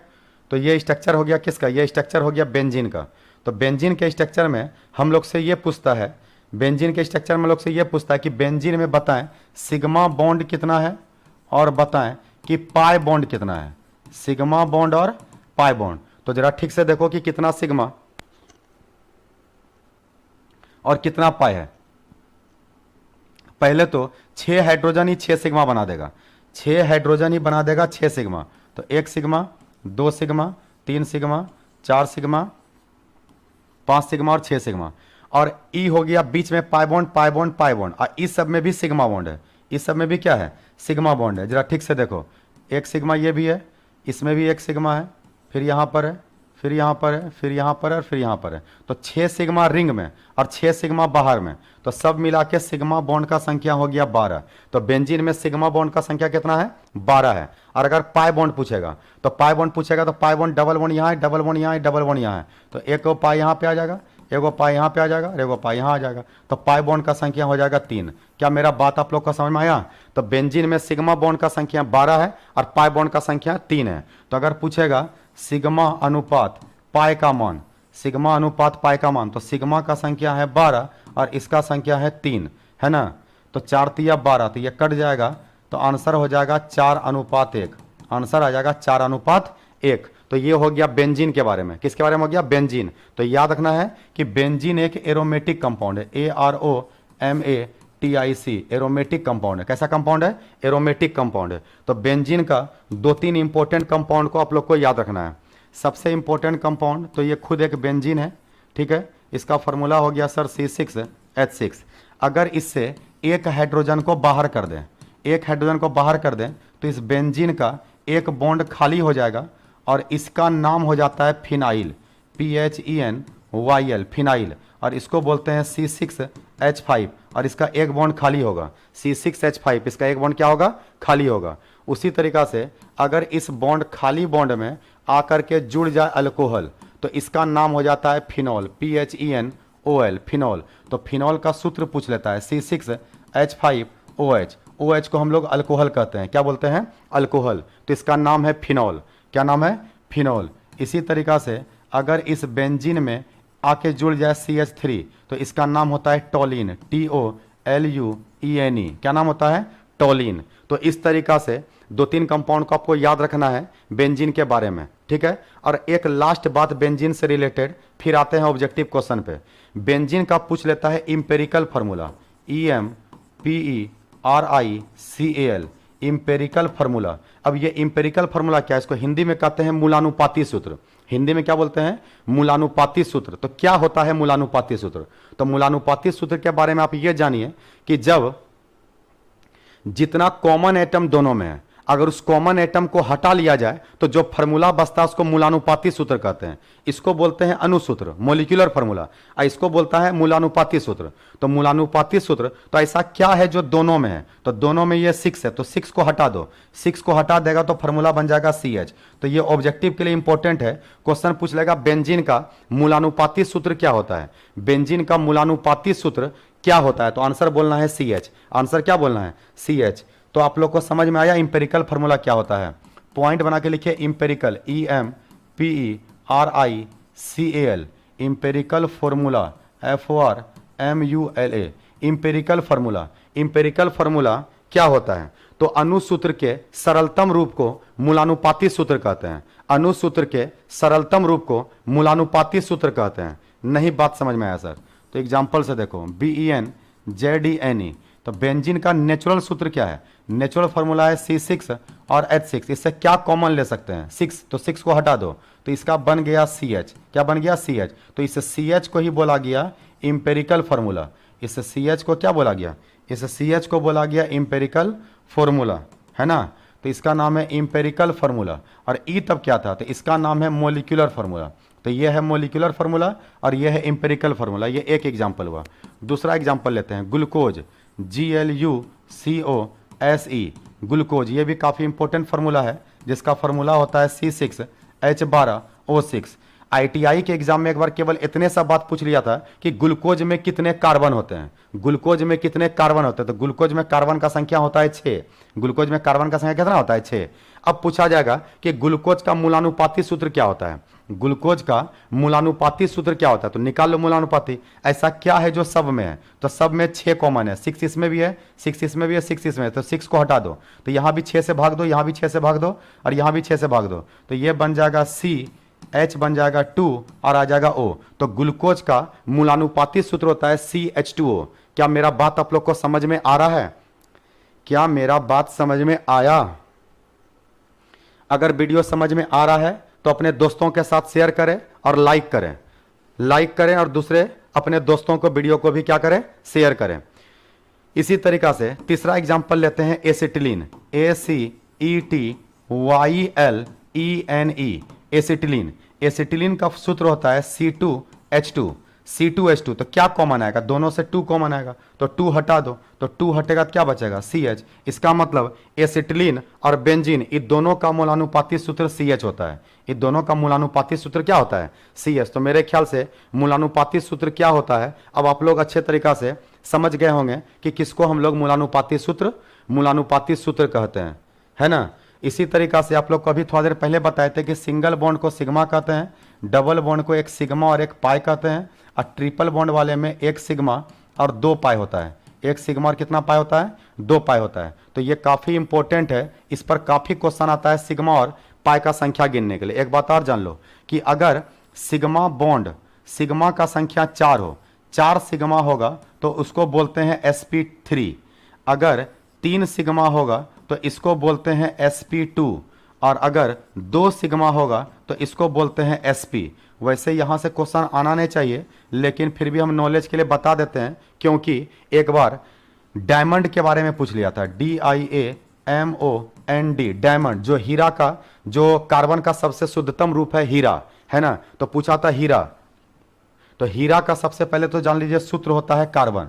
हीरा का सूत्र क्या होता है? कार्बन। और दुनिया जानता है कि कार्बन कितना बॉन्ड बनाता है? 4 बॉन्ड। तो अगर 4 बॉन्ड बनाएगा तो इसमें 4 गो सिग्मा बनेगा, 1 सिग्मा, 2 सिग्मा, 3 सिग्मा और 4 सिग्मा। इसका मतलब हीरा में सिग्मा का संख्या है 4 और 4 सिग्मा को कहते हैं sp3। तो याद रखना है कि अगर पूछेगा कि हीरा क्या होता है, ऑप्शन देगा sp, sp2, sp3, तो आंसर टिक करना है कि हीरा sp3 होता है। हीरा क्या होता है? sp3। और ग्रेफाइड पूछेगा तो ग्रेफाइड होता है sp2। ग्रेफाइड क्या होता है? sp2। तो लिख लीजिए पॉइंट बना के, हीरा sp3 होता है और इसकी संरचना टेट्राहेड्रल होती है। हीरा sp3 होता है और इसकी संरचना टेट्राहेड्रल होती है, DIAMOND, डायमंड। तो डायमंड होता है sp3, याद रखना। और ये विद्युत का कुचालक है, ये विद्युत का क्या है, कुचालक। और एक है ग्रेफाइट, GRAPHITE, ग्रेफाइट भी होता है कार्बन, लेकिन ये sp2 होता है, क्योंकि इसमें तीनों बॉन्ड एक कार्बन बनाता है। तो एक कार्बन अगर 3 बॉन्ड बनाएगा तो वो sp2 हो जाएगा और ये sp3। और अगर पूछेगा हीरा का संरचना कैसा होता है, तो बोलना है tetrahedral, TETRA, tetra, HEDRAL, tetrahedral. Hindi में बोलते हैं चतुष्फलकीय, हिंदी में क्या बोलते हैं, चतुष्फलकीय। अब पूछेगा ग्रेफाइट का संरचना कैसा होता है, तो हेक्सागोनल, HEX से हेक्सा, GONAL, गोनल, हेक्सागोनल, है ना। तो हेक्सागोनल, तो ये दोनों लाइन इंपॉर्टेंट है, ये विद्युत का कुचालक और ये विद्युत का सुचालक, ये sp3, ये sp2। इसका संरचना होता है चतुष्फलकीय, टेट्राहेड्रल, और इसका होता है हेक्सागोनल, इसका क्या होता है, हेक्सागोनल। तो ये बात को याद रखना है। अब आ जाते हैं हम लोग 1 to 1 ऑब्जेक्टिव क्वेश्चन पर, back to back objective question. अब हम लोग एक एक करके सारे ऑब्जेक्टिव क्वेश्चन को देखने वाले हैं। तो चलिए बिल्कुल शुरू से स्टार्ट कर रहे हैं, ठीक है। सबसे पहला ऑब्जेक्टिव क्वेश्चन बताइए, कमेंट में इसका आंसर दीजिए। क्वेश्चन पूछ रहा है कि कौन एरोमेटिक हाइड्रोकार्बन है, कौन एरोमेटिक, पूछा है बिहार पॉलिटेक्निक 2019 में, 2019 के बिहार पॉलिटेक्निक का क्वेश्चन है। क्या आप लोग से अब ये बनेगा, इसलिए हम पहले थ्योरी बताएं ताकि आपको समझने में दिक्कत ना हो। तो क्वेश्चन में यहां पर दिया हुआ है कि कौन कौन एरोमेटिक, एरोमेटिक किसको बोले थे, एरोमेटिक वर्ड आया है एरोमा से, और एरोमा का मतलब होता है सुगंधित, और सुगंधित होता है बेंजीन। सुगंधित कौन होता है, बेंजीन, या बेंजीन के जैसा यौगिक जो चारों तरफ से बंद हो। तो सबसे पहले हाइड्रोकार्बन, हाइड्रोकार्बन तो उसको बोलते हैं जिसमें हाइड्रोजन और कार्बन आता है। तो चारों ऑप्शन हाइड्रोकार्बन है, चारों हाइड्रोकार्बन है, लेकिन एरोमेटिक चारों नहीं है। एरोमेटिक वही होगा जो कि बेंजीन होगा। तो इसमें बेंजीन है, नहीं है, ये बेंजीन है, नहीं है, ये भी है, नहीं है। तो आंसर होगा बी नंबर, आंसर क्या होगा, बी नंबर। तो याद रखना कौन एरोमेटिक हाइड्रोकार्बन है। तो एरोमेटिक हाइड्रोकार्बन बोलते हैं बेंजीन को, या फिर बेंजीन के जैसा फार्मूला, जैसे फिनॉल है ना, जैसे टोलिन। तो ये सब भी होता है एरोमेटिक, ये सब भी क्या होता है, एरोमेटिक कंपाउंड होता है। तो ये हो गया सबसे पहला। याद रखना है कि बेंजीन में कार्बन जो होता है एक डबल बॉन्ड, एक सिंगल बॉन्ड, एक डबल बॉन्ड, एक सिंगल बॉन्ड, एक डबल बॉन्ड, और इसी प्रोसेस को बोलते हैं एरोमेटिक। इसको क्या बोलते हैं, एरोमेटिक। तो काफी इंपॉर्टेंट है, ध्यान रखना है कि बिहार पॉलिटेक्निक 2019 में पूछा हुआ क्वेश्चन है। अब आते हैं हम लोग अगले क्वेश्चन पर। दूसरा नंबर क्वेश्चन देखिए, क्वेश्चन पूछ रहा है कि घरेलू गैस के सिलेंडर में कौन सी गैस भरी रहती है। घर में जो हम लोग एलपीजी गैस यूज करते हैं, लिक्विड पेट्रोलियम गैस, घर में जो हम लोग लिक्विड पेट्रोलियम गैस यूज करते हैं एलपीजी, तो एलपीजी गैस जो यूज करते हैं, पूछता है उस सिलेंडर में कौन सा गैस भरा रहता है, उस सिलेंडर में कौन सा गैस भरा रहता है। तो आप लोग को इसका जवाब पता है, इसका सही आंसर है ब्यूटेन। इसका सही आंसर क्या है, इसका सही आंसर है ब्यूटेन। तो याद रखना इसका सही आंसर है ब्यूटेन। तो इसका सही टिक कर लीजिए, सी नंबर ब्यूटेन। ऑप्शन में दिया है मीथेन, इथेन, एसिटिलीन, है ना, और ब्यूटेन। तो याद रखना है कि सिलेंडर में जो एलपीजी गैस, जिससे हम लोग घर में खाना बनाते हैं, आता है ना सिलेंडर, या स्टूडेंट लोग भी जो जाके भरवाता है ना, तो उसमें क्या भरा रहता है, उसमें भरा रहता है ब्यूटेन। तो इस बात को जरा ठीक से ध्यान में रखना है। अच्छा, ये भी पूछ लेता है कि एलपीजी गैस में जो तीक्ष्ण गंध होता है, कभी कभी सिलेंडर लीक करता है तो हम लोग को गंध महकता है ना, तो वो गंध किस गैस के कारण महकता है, तो उसका नाम है मिथाइल मरकैप्टन। क्या नाम है, मिथाइल मरकैप्टन। तो इस बात को भी पॉइंट बना करके आप लोग लिख लीजिए, क्या लिख लीजिए कि एलपीजी गैस के सिलेंडर में तीक्ष्ण गंध किस यौगिक के कारण होता है, किस यौगिक के कारण होता है, उसका नाम है मिथाइल मरकैप्टन, मिथाइल मरकैप्टन। तो मिथाइल मरकैप्टन का सूत्र होता है CH3 और SH, CH3SH, इसको बोलते हैं मिथाइल मरकैप्टन, मिथाइल मरकैप्टन। क्या लिखे, CH3 और SH, इसको पढ़ते हैं मिथाइल मरकैप्टन। और इस यही महकता है एलपीजी गैस जो लीक करता है। इसको क्यों डाला जाता है कि अगर भूल से भी एलपीजी गैस लीक कर रहा है तो कम से कम गंध से पहचान लें और जाके सिलेंडर को हम लोग बंद कर पाएं। तो याद रखना कि उसमें जो भरते हैं उसको भरते हैं मिथाइल मरकैप्टन, और मिथाइल मरकैप्टन का सूत्र होता है CH3SH। वैसे सूत्र पूछेगा ना, नाम केवल पूछेगा, तो नाम याद रखना है मिथाइल मरकैप्टन, ठीक है। तो ये हम लोग का हो गया दूसरा। तो घरेलू गैस में किसको भरते हैं, घरेलू गैस में भरते हैं ब्यूटेन को। किसको भरते हैं, ब्यूटेन। तो एलपीजी गैस में भरते हैं ब्यूटेन को। अगला क्वेश्चन अब हम लोग देख रहे हैं, तीसरा नंबर, निम्न में से कौन ओ संतृप्त हाइड्रोकार्बन है, ओ संतृप्त। देखिए यहां पर सीजीएल, एसएससी का जो एग्जाम है सीजीएल 2015 में पूछा हुआ क्वेश्चन है। एसएससी सीजीएल 2015 में क्वेश्चन पूछा है कि निम्न में कौन ओ संतृप्त हाइड्रोकार्बन है। ओ संतृप्त हाइड्रोकार्बन है, तो ओ संतृप्त किसको बोलते हैं? ओ संतृप्त बोलते हैं डबल बॉन्ड, डबल बॉन्ड और ट्रिपल बॉन्ड को, डबल बॉन्ड और ट्रिपल बॉन्ड को। तो चेक करते हैं इसमें कौन डबल बॉन्ड वाला है, कौन ट्रिपल बॉन्ड वाला है, नाम लिखना पड़ेगा। तो इसका नाम क्या होता है? इसका नाम 2 कार्बन है। तो 2 कार्बन को सबसे पहले तो सर आप इथ लिख लीजिए, और उसमें देखिए दुगुना किया है, जितना कार्बन उसका दुगुना हाइड्रोजन है, और दुगुना होगा तो नाम में लगेगा ENE, और ENE का मतलब डबल बॉन्ड, डबल बॉन्ड का मतलब ये आंसर सही है। ये आंसर क्या है? सही है। अब दूसरा को चेक करते हैं, C2H2, यहां भी 2 कार्बन है। 2 कार्बन को हम लोग पढ़ते हैं इथ, इथ। अब दुगना करो, 2 का दुगना करेंगे 4, और 4 में 2 घटाओगे तब 2, दुगना करके 2 घट गया है, और जब दुगना करके 2 घटेगा तो उसके नाम में लगेगा ETHYNE, ETHYNE। तो इसका नाम है इथाइन। क्या नाम है? इथाइन। तो इथाइन में भी तो ट्रिपल बॉन्ड आ गया, और ट्रिपल बॉन्ड आ गया तो ये भी ओ संतृप्त हो गया, तब तो आंसर बी भी सही हो गया।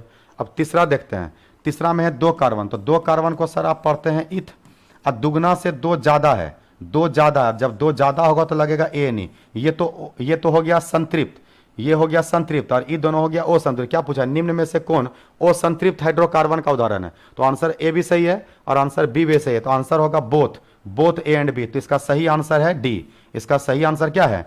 डी। तो याद रखना कि सही आंसर डी है, क्योंकि ए भी सही है और बी भी सही है। तो आंसर होगा क्या नंबर? आंसर होगा डी नंबर। अगला क्वेश्चन देखिए, अगला क्वेश्चन है कि ALKYL एल्काइल का सामान्य सूत्र है। दिल्ली पॉलिटेक्निक, दिल्ली के पॉलिटेक्निक, दिल्ली पॉलिटेक्निक 2013 में पूछा हुआ क्वेश्चन है। तो क्या क्वेश्चन पूछा है कि एल्काइल YL है। तो जरा ठीक से समझना है, इस बात को समझना है जरा पे यहां पे सही से। अगर एल्केन ALKANE एल्केन से एक हाइड्रोजन को निकाल दें तो इसके नाम से ANE हट जाता है और इसी का नाम हो जाता है ALKYL, एल्काइल।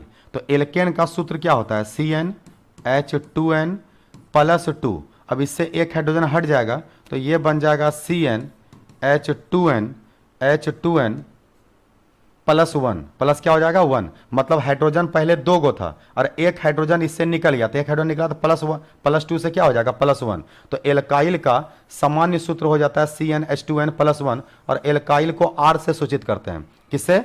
R से। अगर एक रखेंगे तो यहां बन जाएगा CH4, और इसी से एक हाइड्रोजन निकाल दो तो बन जाएगा CH3। तो इसको पढ़ते हैं मीथेन, METHANE, मीथेन ANE, और इसको पढ़ते हैं मिथाइल METHYL। तो YL नाम में तब लगेगा जब दुगुना से 1 ज्यादा होगा, और ANE नाम में तब लगेगा जब दुगुना से 2 ज्यादा होगा। क्या मेरा बात आप लोग का समझ में आया? तो इसका आंसर बताइए क्या होगा? आंसर पहले नंबर सही है, पहला नंबर ही सही है, CnH2n+1 +1 होना चाहिए। +2 किस में होता है? +2 होता है ANE में। दुगना किस में होता है? दुगना होता है ENE में। और -2 किस में होता है? दुगना से 2 कम किस में होता है? YNE में। तो यहाँ पे पूछा था YL, तो YL किस में होता है? YL होता है +1 वाला में। तो इसका सही आंसर होगा ए नंबर। इसको आप लोग लिख लीजिए, एल्काइल बोलते हैं CnH2n+1 को, और इसको सूचित करते हैं R से। सूचित किससे करते हैं? R से। तो ये हो गया चौथा नंबर क्वेश्चन। आते हैं 5वां नंबर में। 5वां नंबर क्वेश्चन बोल रहा है कि C2H2 में सिग्मा तथा पाई बॉन्ड की संख्या होती है। देखो यहाँ पे पैरामेडिकल में पूछा हुआ है 2011 में, 2011 में पूछा है पैरामेडिकल में। तो सबसे पहले आप लोग को ये C2H2 का स्ट्रक्चर बनाना पड़ेगा। C2H2 का क्या बनाना पड़ेगा? स्ट्रक्चर। तो देखो यहाँ पर C2, तो 2 कार्बन आ गया और दुगना से 2 कम है। इसका अगर नाम लिखेंगे तो क्या लिखेंगे? 2 कार्बन है तो इथ, और दुगना से 2 कम हो गया, 2 का दुगना करेंगे 4, और 4 में 2 घटेगा तो 2, तो नाम में लगेगा YNE। तो इसका नाम है इथाइन, और इथाइन में ट्रिपल बॉन्ड आता है, तो इसमें आ गया ट्रिपल बॉन्ड। तो एक हाइड्रोजन इधर आ जाएगा, एक हाइड्रोजन इधर आ जाएगा। अब गिन लो इसमें सिग्मा बॉन्ड का संख्या कितना है। तो सिग्मा बॉन्ड का संख्या हो गया 1, 2 और 3, और ऊपर नीचे हो गया पाई। तो पाई होगा 2 गो और सिग्मा होगा 3 गो। तो जरा देखो तो क्या नंबर सही होगा?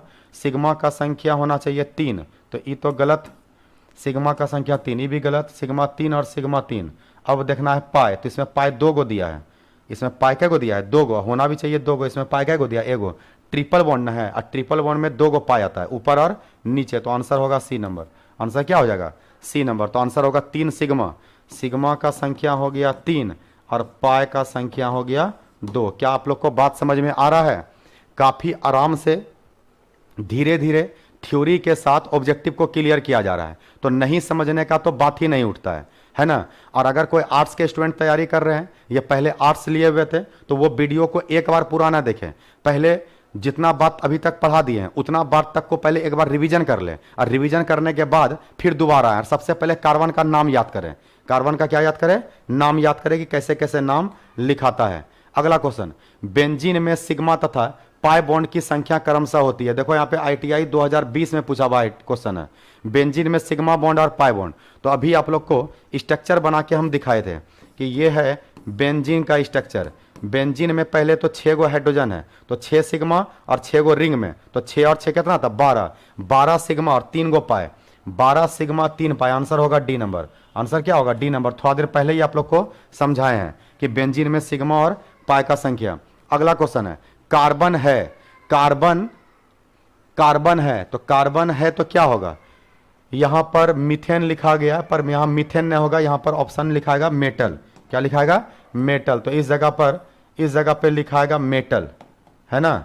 तो इस जगह पर हम लोग को लिखना है METAL, मेटल। ऑप्शन में सही कर लेना है। तो मेटल। तो क्वेश्चन पूछ रहा है कि कार्बन है, कार्बन क्या है? धातु है, वो धातु है, उपधातु है, यह सभी है। बताइए इसमें से क्या होगा? बताइए और कमेंट में इसका आंसर दीजिए। कमेंट में इसका आंसर दीजिए। धातु है, वो धातु है, या उपधातु है, या इनमें से कोई नहीं। तो याद रखना है कि कार्बन करता तो साझेदारी है, लेकिन कार्बन होता है नन मेटल। कार्बन क्या होता है? Non metal. तो याद रखना है कार्बन जो है ये ओ धातु है। कार्बन क्या है? ओ धातु। तो याद रखना है कि कार्बन ओ धातु होता है। कार्बन क्या होता है? ओ धातु। तो ध्यान रखना है उपधातु टोटल 7 गो है। उपधातु टोटल क्या गो है? 7 गो। उपधातु का संख्या पूछेगा तो कितना होगा? 7। और इसका ट्रिक बताए थे आप लोग को क्या? इसका ट्रिक आप लोग को बताए थे भोली सी ऐसी। इसका ट्रिक आप लोग को क्या बताए थे? भोली सी ऐसी, सूरत तेरी पूनम, अब पूनम बनाएगी सब्जी। तो इसके बारे में आप लोग समझ गए हैं। कार्बन, कार्बन क्या है? ओ धातु है। कार्बन क्या है? ओ धातु। और semi metal, semi metal total कितना होता है? 7। 7 किसको किसको बोलते हैं? तो भोली सी ऐसी, सूरत तेरी पूनम, अब पूनम बनाएगी सब जी। तो याद रखना ये टोटल उपधातु 7 गो है।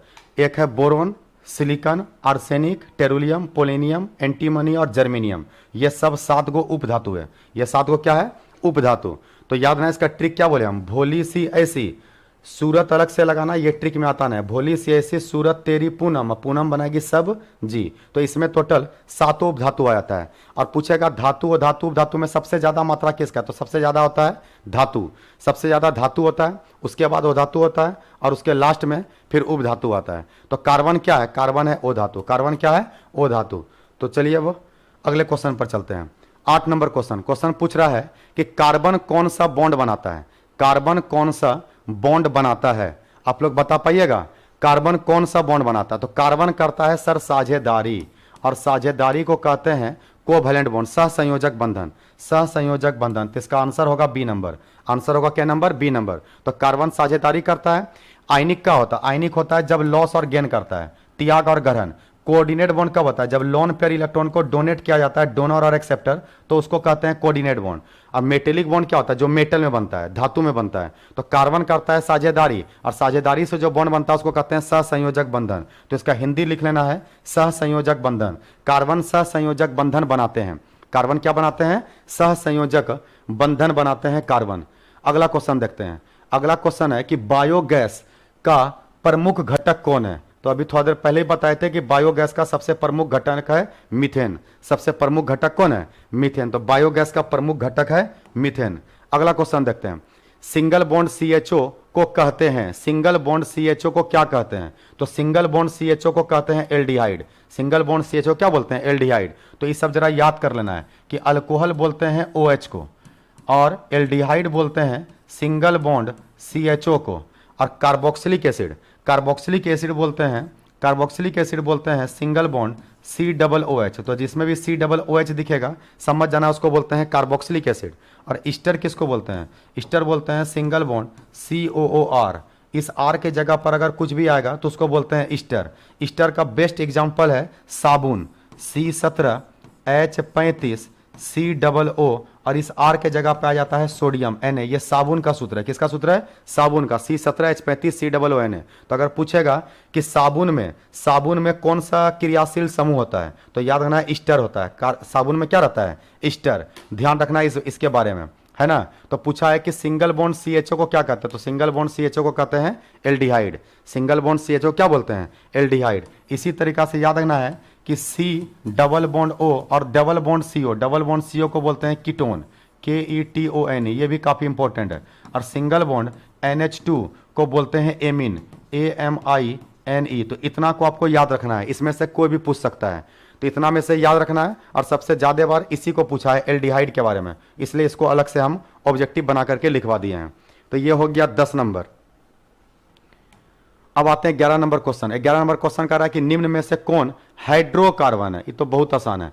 हाइड्रो अगर आप पढ़ लिए हैं तो आपको दिक्कत नहीं आएगा। हाइड्रो मतलब हाइड्रोजन और कार्बन का मतलब कार्बन, केवल हाइड्रोजन और कार्बन होना चाहिए। तो ये तो नहीं होगा, आंसर होगा बी नंबर। आंसर क्या होगा? B number. कार्बन भी आना चाहिए। तो देखो यहाँ पर कार्बन हाइड्रोजन केवल इसी में है, इसमें केवल कार्बन और हाइड्रोजन है, तो आंसर होगा मीथेन। आंसर क्या हो जाएगा? मीथेन। अगला क्वेश्चन देखते हैं। अगला है मीथेन एक उत्तम डैश है। तो मीथेन एक उत्तम क्या था? अभी थोड़ा देर पहले बताए थे कि मीथेन एक जलनशील पदार्थ है, मीथेन एक ईंधन है। मीथेन को जलावन में यूज करते हैं, तो मीथेन को याद करना है कि मीथेन ईंधन का भी काम करता है। किसका काम करता है? मीथेन ईंधन का भी काम करता है, इसलिए इसको बायोगैस कहते हैं। क्या बोलते हैं? बायोगैस।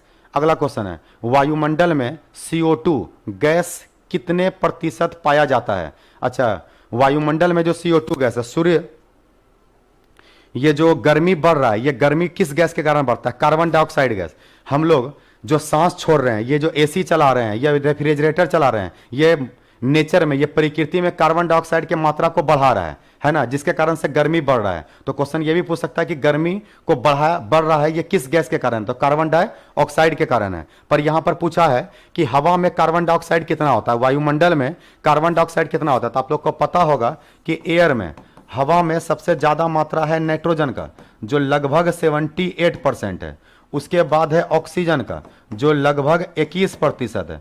अब बाकी 1% में बहुत सारा गैस आता है, बहुत सारा gas, carbon monoxide, carbon dioxide, sulphur dioxide, sulphur trioxide, सब आता है। तो यहां पे पूछ रहा है कि CO2 गैस कितना है। तो CO2 गैस का परसेंटेज याद रखना है आप लोग को कि 0.03।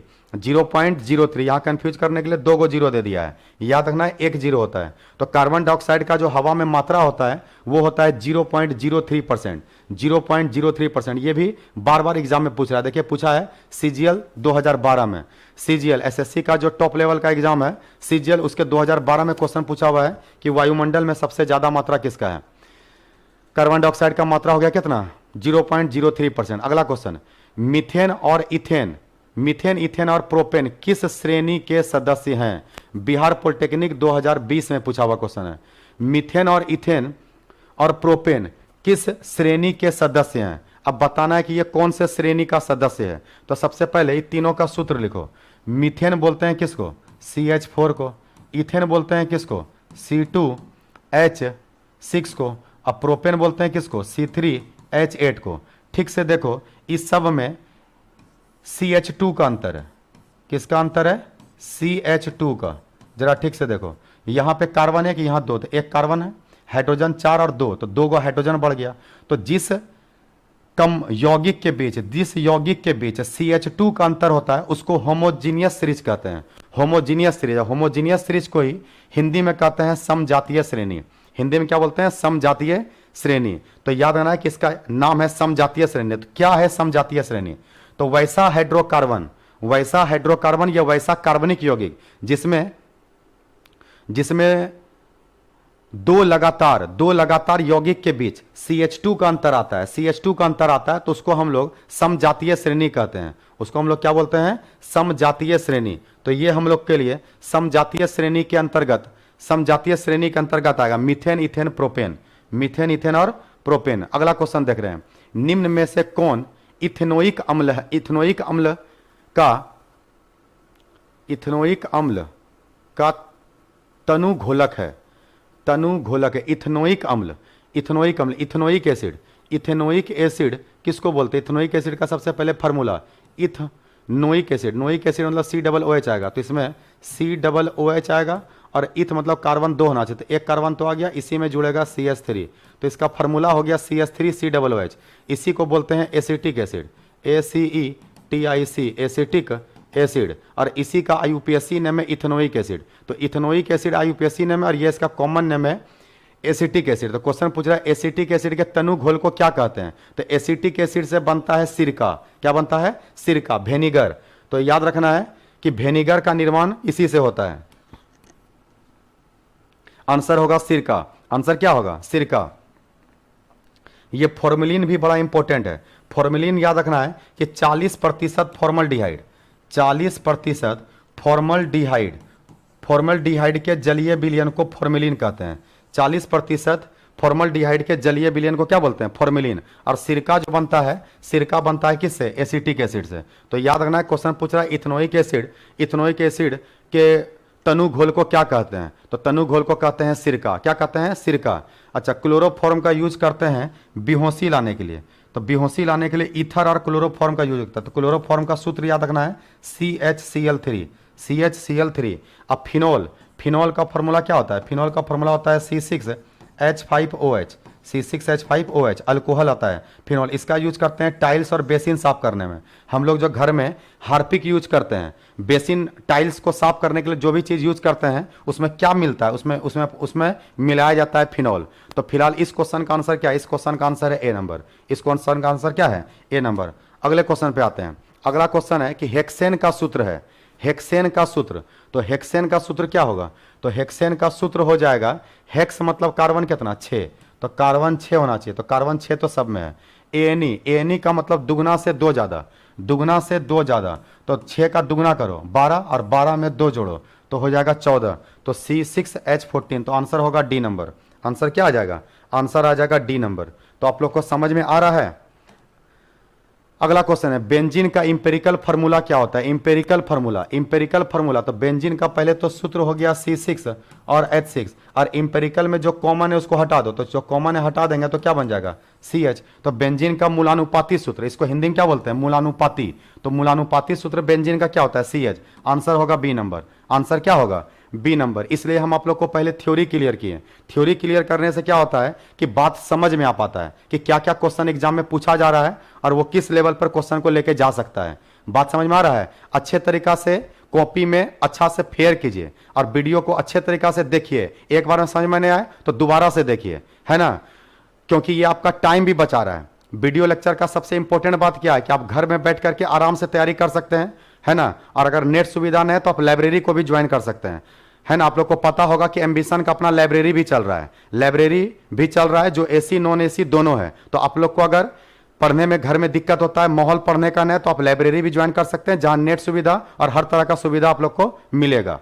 चलिए अब हम लोग अगले क्वेश्चन पे आते हैं। अगला क्वेश्चन है कि भोपाल गैस घटना में सर्वाधिक विषैला गैस कौन सा था? भोपाल में कुछ साल पहले एक दुर्घटना घटा था जिसमें कि पूरे फैक्ट्री में आग लग गया था, और उस फैक्ट्री से जो आग निकला तो उससे एक विषैला गैस निकला, और वो विषैला गैस पूरे अगल बगल जो उसका जो टाउन था उसमें वो फैल गया, और उसमें फैलने से काफी आदमी का जान चला गया था, काफी आदमी डेथ कर गया था। तो ये काफी दुखद घटना था। तो उसमें पूछ रहा है कि कौन सा विषैला गैस निकला था जो इतना आदमी डेथ कर गया था, इतना आदमी मर गया था। तो इसका